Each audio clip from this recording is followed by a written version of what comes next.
Ladies and gentlemen, boys and girls, and children of all ages, from Eric Lima Shenanigans of 1977, it's time for another episode of Virtually Purchased Acquisitions.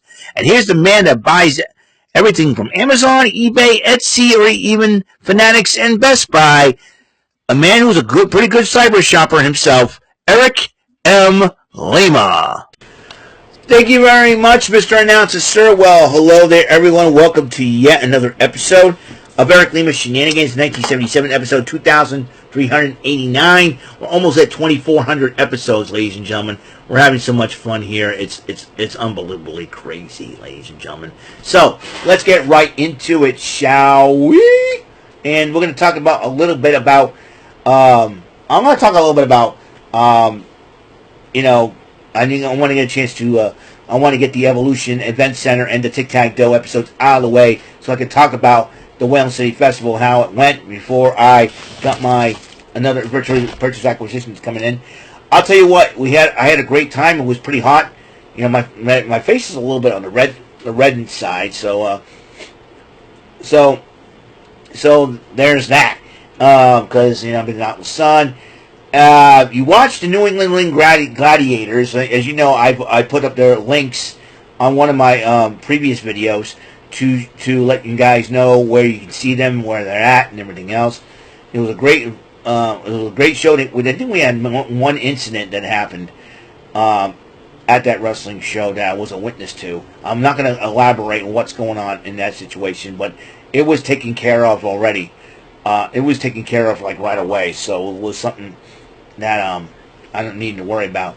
But I did discuss one of my new friends, of course, because she witnessed it, the whole thing, and she was like right in the middle of the whole thing. And but she's a good person. She's an old school wrestling fan, and she knows the rules. She's been to these wrestling events for a long time. She knows the rules of how to the code of conduct. She knows the code of conduct very well. The problem is the younger generation does not understand and know the code of conduct on a wrestling show, unfortunately. That's my personal opinion on that. But this lady, this lady has known the code of conduct, and she's handled herself quite well. So, and kept calm and everything else. So it was, but other than that, it could be just the heat bothering everybody else. But you know what, it is. But despite all that, I had a great time at the festival. Took a lot of pictures. You'll see those pictures on my Facebook page pretty soon. To those who are friends with me on Facebook, you're gonna end up seeing them. There's a lot of pictures I've taken on yesterday. Let's see what else. And did I spend any money there? Only $3 on a small bottle of Gatorade, folks. They didn't have orange. The lemon lime was fine. It was like regular lemonade, And it was just, it's completely insane, I'm gonna start used to drinking Gatorade, I love Gatorade, especially the orange kind, So, yeah, So, yeah, I've been having a good grand old time and all that good stuff. And, like I said, back to life, back to reality, and back to work. And I've already started back to work this morning, getting up. And, like I said, it's hard to work in pants during the summer. I'm sorry.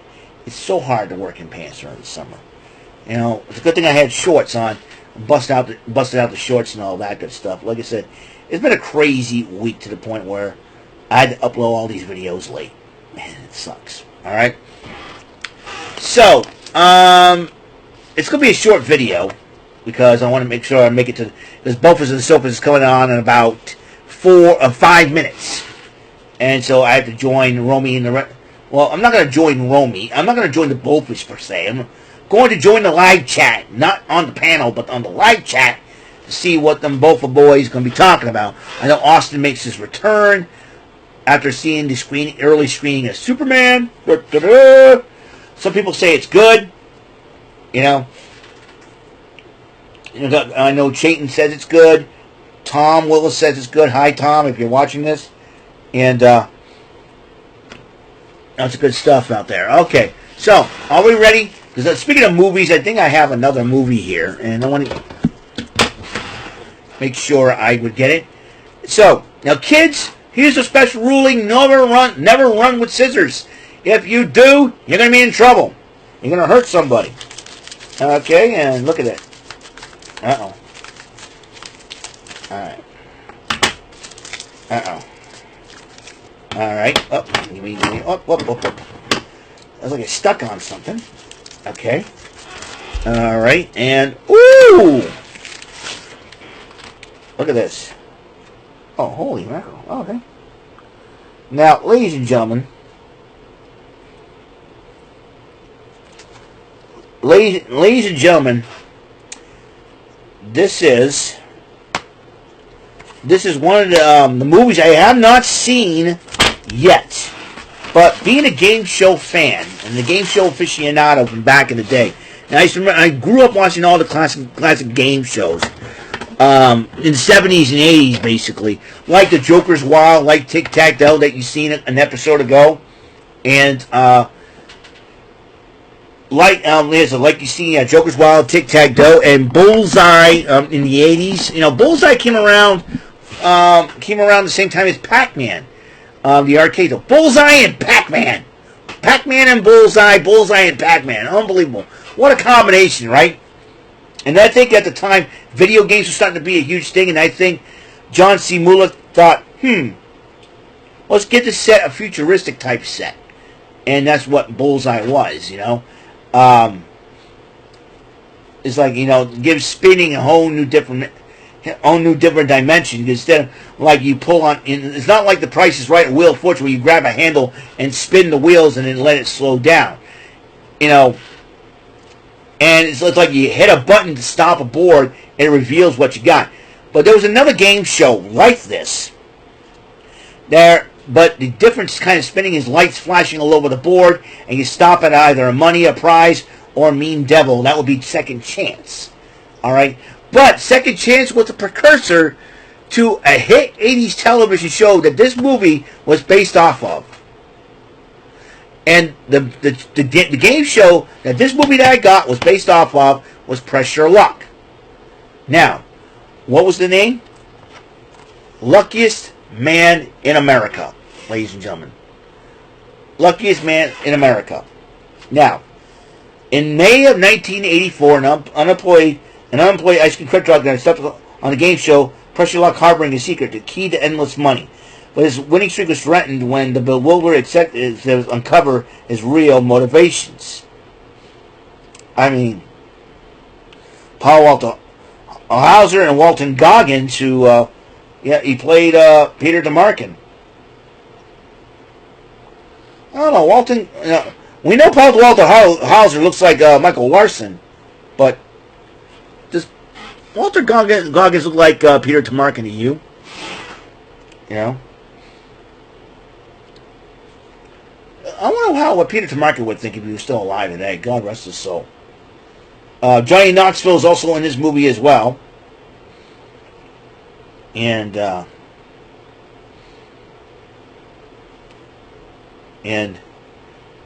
holy mackerel. I mean, I can't believe. So this game, so I have not seen this movie yet because it didn't play in the local theaters that I would easily attend. But,